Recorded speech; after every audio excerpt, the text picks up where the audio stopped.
Roboty na menianiu starých drevených so novými PVC oblakami na budynku Doma kultúry v Ruským Keresture odvívajú sa tak, jak plánované.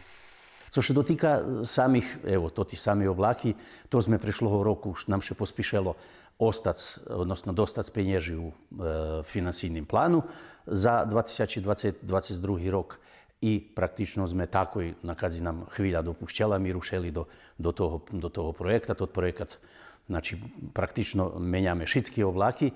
Tot projekat zeška kolo 1.950.000 dinari i to u potpunosti lokalna samouprava finansuje. Roboty Neška obišol i predsjedatelj opštiny Kula Damjan Miljanić i u bešedi so čolnima osobami Keresturského doma kultúry varal, že po primenjanja oblakoch u plánu ešte da jedni roboti, ktorí za cíľ majú lepšiu energetičnú efikasnosť toho budinku. Jak co sme teraz spomenuli oblaky, neodluha príde nášor i gazifikacija.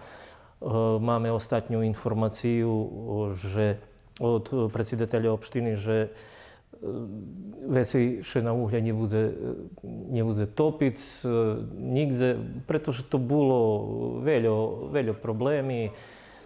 Takže hľadáme najlepšie riešenia za stvarjanie uslovijoh za našu robotu i za robotu tých, co popri nás. Menjanie oblákoch by trebalo byť zakončené najpoznejšie po 20. apríl.